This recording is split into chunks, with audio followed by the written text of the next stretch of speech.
No tanterahana androany tetsy amin'ny Carleton Nanosy kosa ilay atrikasa nandiniana ny fametrahana ny fandriampahalemana sy ny filaminana, atrikasa izay nokarakarain'ny PNUD izy ity ary nandraisan'ireo fikambanana sy fiarahamonim-pirenena ary tompona andraikitra maro samihafa teto amin'ny firenena anjara. Taorian'ny 5 taona nisian'ny krizy na dia tsy misy fifandonana goavana aza teto Madagasikara dia tsy tena milamina tanteraka ihany koa araka ny fijerin'Andriamatoa André Rasoolo mpikambana amin'ny fiarahamonim-pirenena. Aminy dia ilaina ny finiavana avy mitondra mba hisian'ny fampihavana-pirenena ary ahafahana manome aina ny ravi-panjakana miasa amin'ny fametrahana fandriampahalemana eto amin'ny firenena. Tokony misy volonté politika mazava tsara miainga avy any amin'ny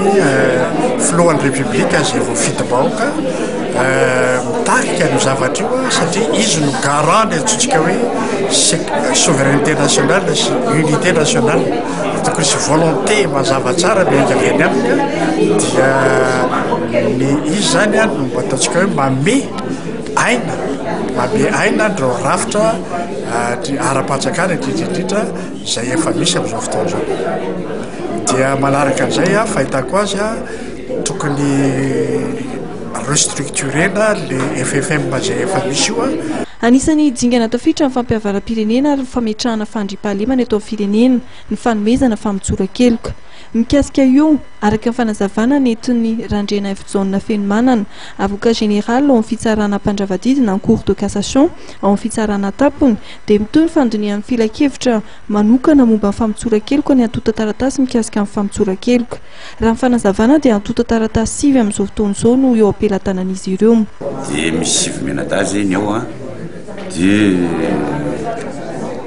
mandinika araky ny lalàna zany misy texte omen'ny fanjakana, misy lalàna nomena mihitsy